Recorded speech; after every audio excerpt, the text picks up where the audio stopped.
Hey y'all, this is Sirel, and you're listening to It's a Surreal Life. This is the space where your story rises and your power speaks. Together, we rewrite the story that was handed to you, and then we step into the one you were meant to live. Listener discretion is advised.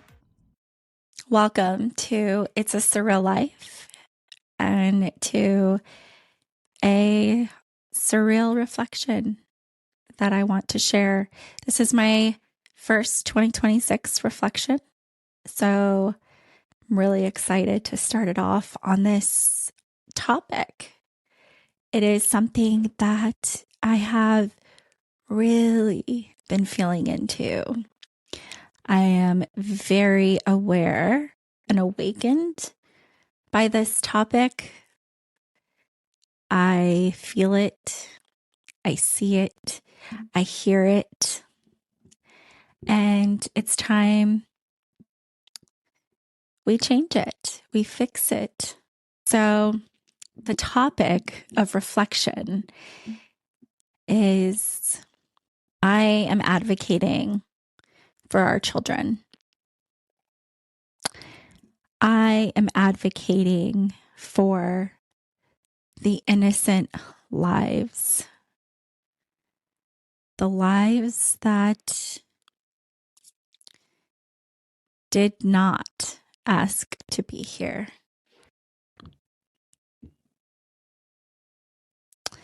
For the lives that very often get silenced. I am advocating for the little voices, the voices that often get silenced and dismissed, where labels start to form as early as they can understand, which, if you are a parent, you know that even though you have a baby that cannot form words, they understand you. They are watching you. They are absorbing you. And when you put that into perspective, what does that make you feel? Are you like, wow? And you start to zoom in on your own life and how you are, who you are, even in front of a baby that can't form words yet. But I am here to advocate for our future generation. And that's where we're going to start. We're going to start with the generation that we have now, the generation that leads, the generation right now that is creating our reality, the ones that are now put into roles as adults, roles of having a lot of responsibility, more responsibility than children, the roles and the identities that are currently creating 2026, this year, because this year will eventually be history, right? And so this is huge because I know you guys can feel it. I know you can feel it. You can feel the fear. You can feel the hate. You can feel the division. You can feel the chaos, the disruption. You can feel the constant chase. You can feel the survival. And if you can't feel it, this is an invitation to feel into our reality. What is your reality of our generation now? If you were to take out laws, if you were to take out democracy, and if you were to take out political views, if you were to take out the good guy versus like the bad guy, okay?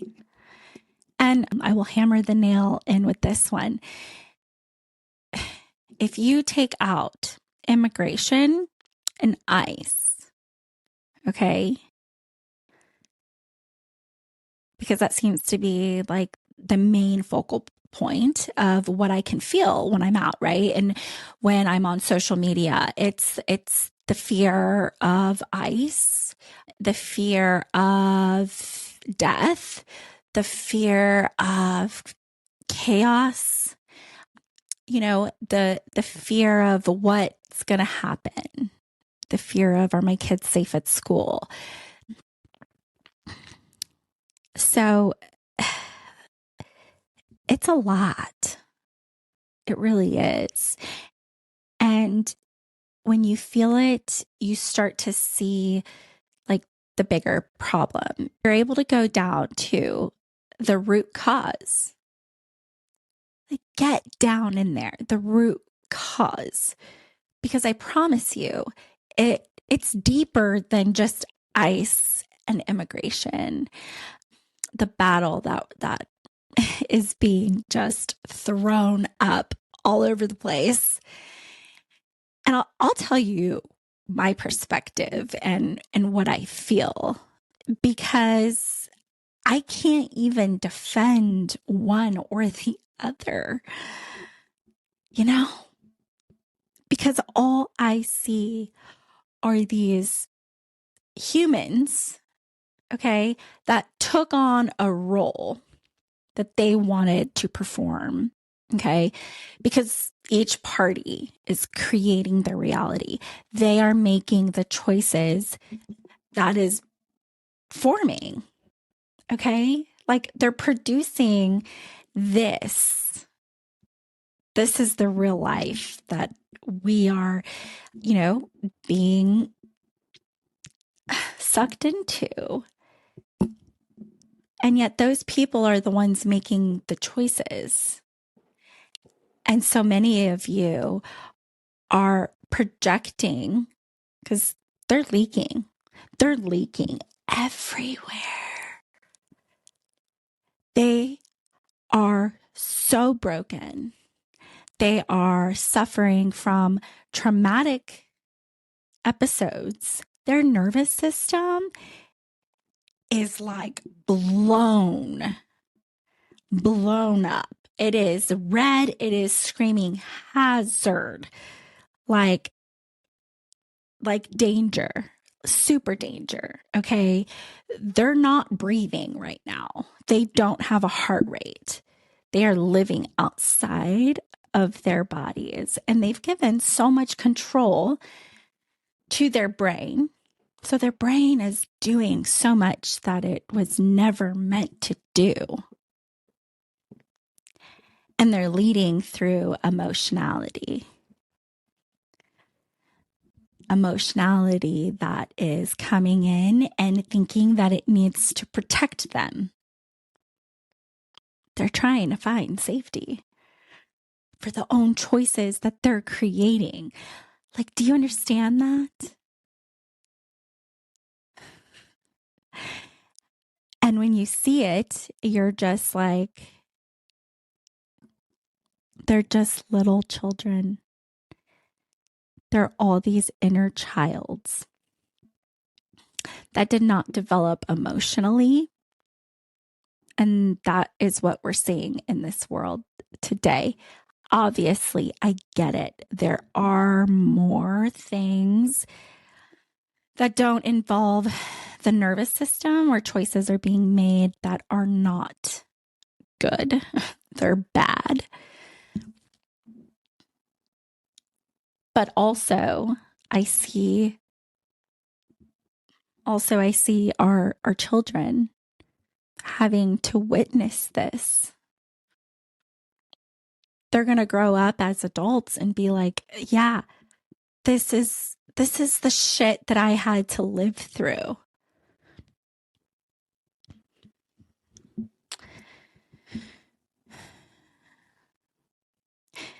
And the ones that are supposed to be forming, creating, right?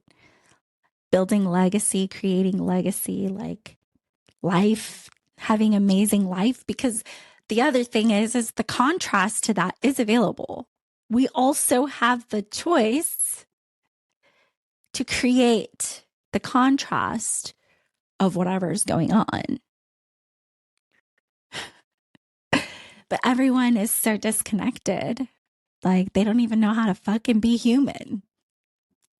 And I smile at this because it's so surreal. But it's right in front of our eyes. And so many are disconnected that they can't even fucking feel it.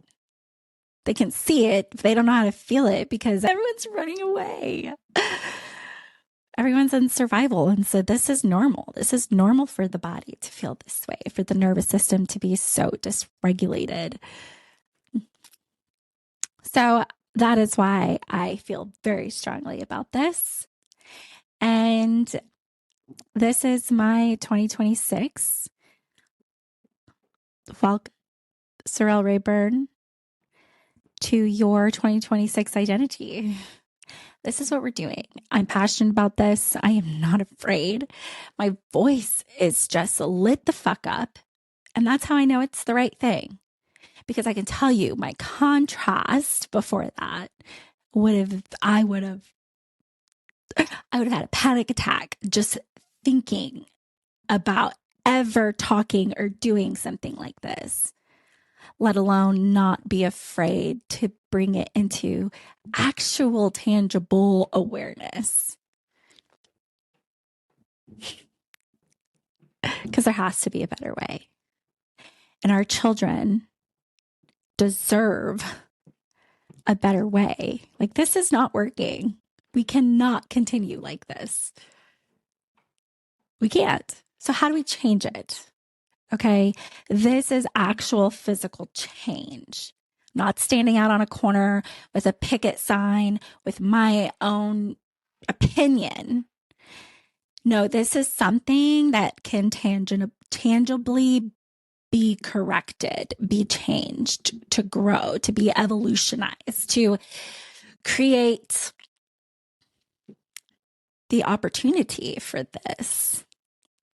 And this is what I'm doing. This is what I know many people that I've had the opportunity to meet that they are doing as well. And this is the contrast. Okay.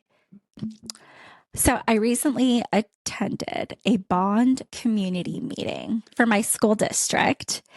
And yeah, I was really excited to go. And I didn't even know what a bond meeting was or what a bond was. So of course I had to do my own research to understand, what is this about? And so it was right before my PTA meeting.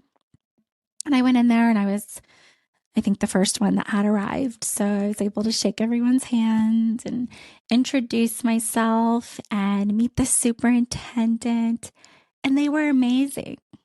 Okay. They were, very personable.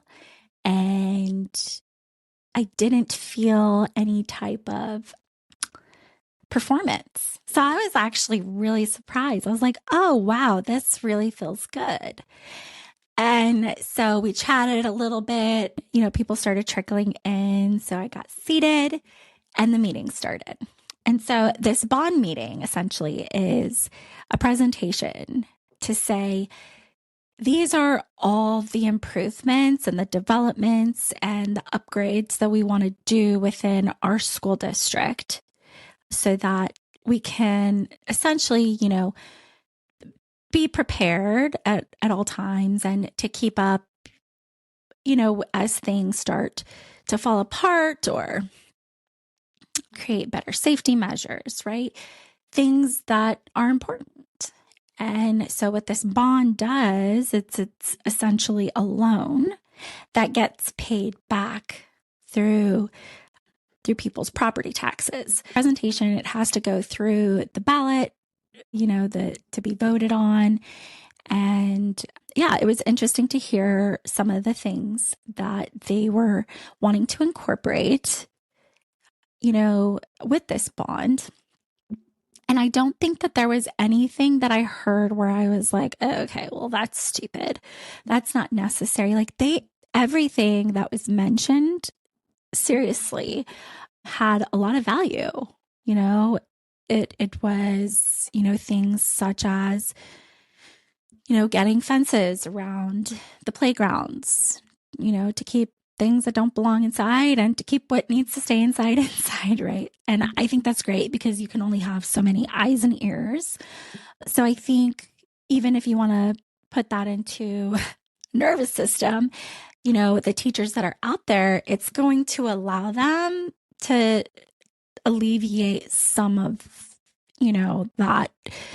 that safety hazard that they have to carry because they're responsible for these children. And children are unpredictable. You don't know what can happen. And, look at our world now. So how do we keep other dangers out? So that made sense. There were some other safety things. There were some, growth upgrades because our district is growing, and for all the right reasons. I think it's wonderful in all the ways that our school district is growing. It's actually super exciting. And, all the developments that are happening that will bring in, more doors into our neighborhood, which means larger community, more opportunity. And so, yeah, I think all of it was great. And I will definitely vote yes for this. So with all of that, before he started the meeting, he made note to a chair that was sitting in the middle of the room where he was giving his presentation. And it was an empty chair. And he said, we put this chair here because we want you to visualize, the children, your child, your neighbor's child, like a child sitting here, and know that all of these decisions that are made with the child in mind, to make sure that it's going to benefit them, 100%. And I loved that so much because when making choices, it is important that, making choices in a school district setting, I do believe that it is super important, to have the capacity to keep maybe personal feelings or perspectives out of it and really put your intentionality into who it's actually for. So yeah, I was really impressed with that. That really made me happy. And so it got me even into bigger reflection. It's 1, 2, 3, 4. It got me into bigger reflection, when I got home, because I felt really good about this meeting. And I felt really good about the people that, were organizing it and had all the intentionality for it. And what I started thinking about is a lot of this isn't known. It isn't recognized. It isn't understood. And that's nervous system health. That's nervous system capacity. That's emotional intelligence. And, there have been a few things that have happened, recently in the school district between my children and their peers, that have really saddened me. I have not agreed with a lot of choices and outcomes that have resulted due to my children learning and adapting. And a very hard line of right, wrong, good, bad. And a lot of things that were said too that really made me raise an eyebrow. You know, when you have a teacher that's telling your child, you are with me more than you are with your mother, so my rules trump hers. Yeah, that doesn't feel very kind to say to a child, to put it into that perspective and to have no connection in trying to understand. Definitely could have been worded so much more different. And yeah, so you have that, right? And listen, I want to make sure that everyone understands that this is not, dogging teachers. This is not, putting them down or not having so much gratitude for the work that they do, because I understand it's a lot. Okay. And you are raising and guiding and teaching our future generation. Like the job that you chose to have, that I would hope is your passion, is so very important beyond measure, which is why this is so important to me, because it does go beyond parents. It goes to our educators. Because just like you said to my child, these children are with you more than they are with their own parents. And I don't know if that's something that we need to reevaluate as well. But in the state of Kansas, just so that your child can lawfully go to school for a half day. But full day is incorporated, right, to help parents with, their work life. So for those mothers or those families that are able to support a half day, that's available. Schools don't like it. It's a lot of paperwork. And I think also they technically can't count that child, for as much funding. There's some factors as to maybe why a lot of families don't know this, but it is available. And I've considered it many times. And so I realize, my kids carry a bigger purpose than I can see or that I can know, because the battle of taking them out of school to going to a half day to keeping them in school has gone around and around and around. And I have not been able to circulate the right, like there isn't a way that has come through for me that it's like, that's it. That's what I'm fucking doing. This feels like the right thing. It's still very staticky for me. And, before you make a big choice like that, especially as a parent, I have to make sure that I am fully being guided to do that, that I have removed like all emotionality, that I'm settled into my body, that I am thinking and feeling into the right choice. But there's a lot of static. And so I'm just following the energy with this. And I know that my children hold a bigger purpose, because they are able to hold the contrast of life and they're connected to themselves. And so they can call out things that are like, well, that's not right. Actually, I think that wasn't very kind. And they're recognizing this, through the adults. So it is important. And then as it funnels into me, I get to advocate for what's happening.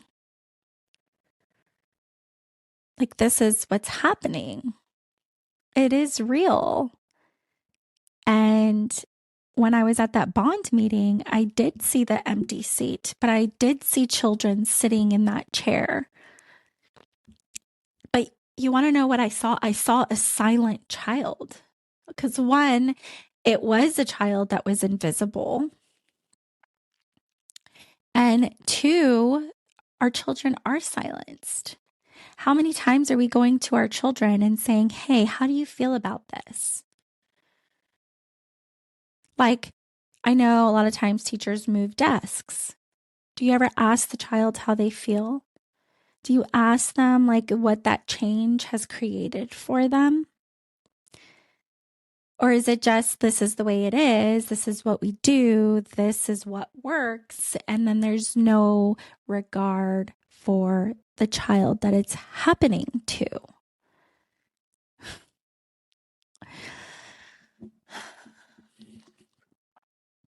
As you can see, this goes pretty deep, and we are definitely going to go as deep as the energy guides me in going. Because this is an epidemic. This is radical. This is abuse. And it's not intentional. But our children are not fully developing. And the reason for that is actually when a child is born, they are the most pure. They are fully connected to their nervous system, right? Which is why they're able to cry and react and give signals to say, there's something wrong with me, right? And then a child starts to learn how to walk, and they're standing up, and they start to take a step and they fall down. And when they do that, are you excited for them? Are you proud of them? Do you encourage them to keep going? Do you give them support where maybe they didn't have it?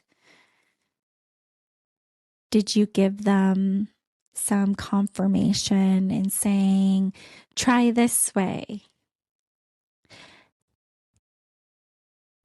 Or did the child fall, make a mistake, and did you yell at them and tell them how bad of a walker they are and tell them that they didn't do a good job and say, I know you can do better. Why did you do that? You know better than that. Why is it that children enter schools and they're immediately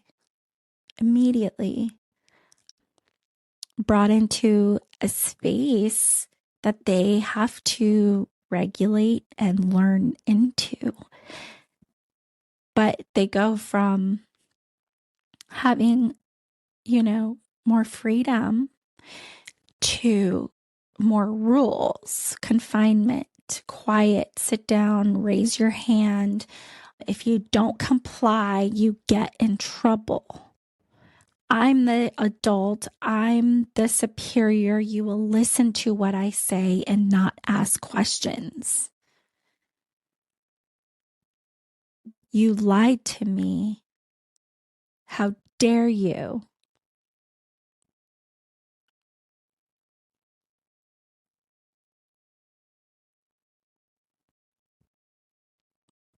I don't know, but that doesn't sit well with me. And I have felt into it, and I've asked my children, and it doesn't sit well with them.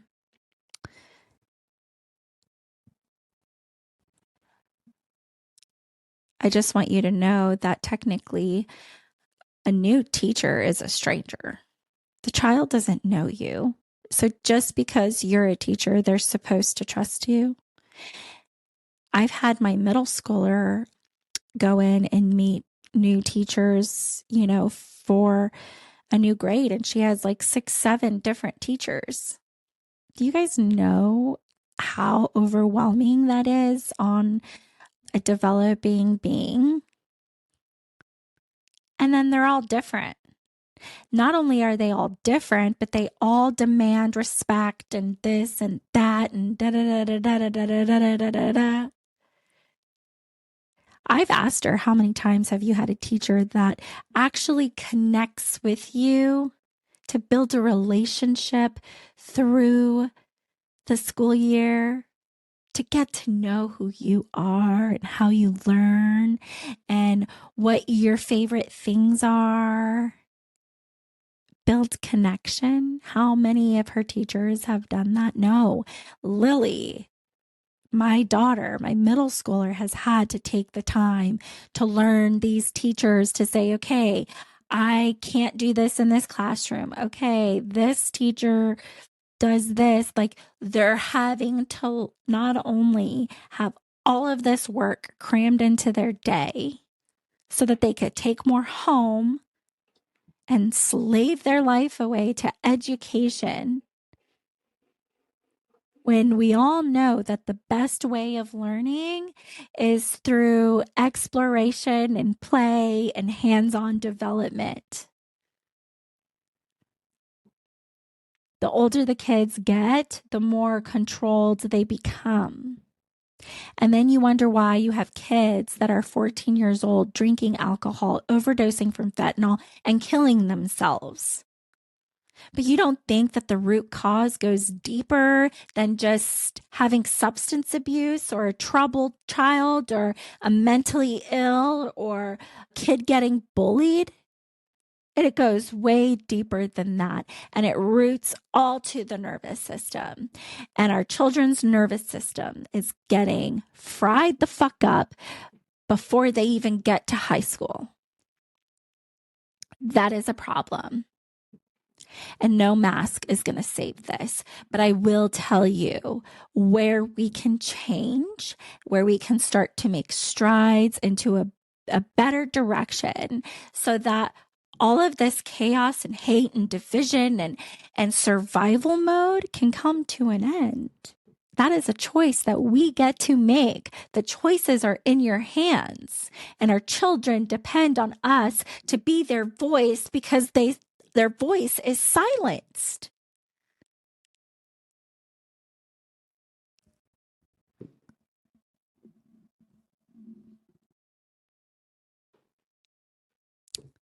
So, teachers, I think, can go and get a degree and get everything they need to be a teacher, but that does not mean that they have the capacity to hold the emotionality and the weight and the responsibility of what children carry, because children are not meant to just sit down, be quiet, and do as you say, and then be scaled on a grading system that marks performance.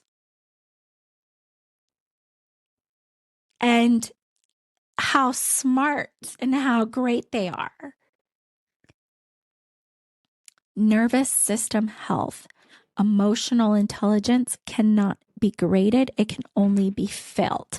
And I will tell you something, emotional intelligence trumps any grade in the book, because you can't think your way out of what is meant for you.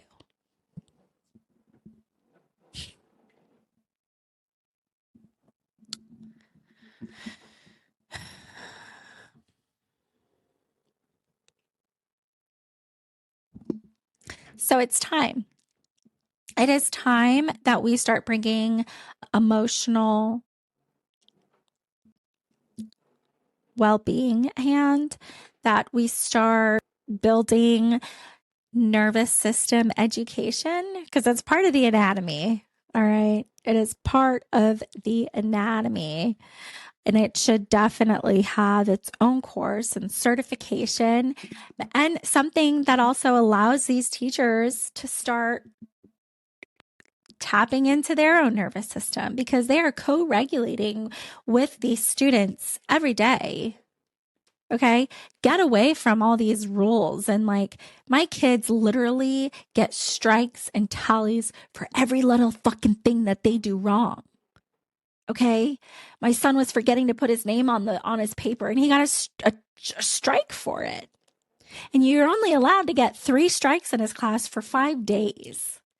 So you see my child struggling to remember to put his name on his paper, and you're going to give him a strike. What is that doing to his nervous system? That is creating a hyped up, fear-driven response. That did not help him learn how to write his name on a paper. And as the teacher, you did not come up with a way to guide and develop his memory to remember to put his name on the paper. You punished him for it. Is that really wrong? Is that really bad? Because it isn't. It's developmental. He's developing. He's learning. And forgetting to put a name on a paper did not deserve a check mark or a strike. So he does it 3 times in his 5 days that he's there with 20 pages a day, and he misses Fun Friday. My daughter got in trouble for writing an apology note. She got in trouble for that. Okay, so maybe there could have been a better time that she could have delivered the note, but she's in 3rd grade. Give her a break. You get strikes for like talking out of turn. Kids are learning. If it comes to their brain, they're going to talk. You guys are just shutting these kids down. And then you wonder why we have a generation of adults acting the way that they are acting.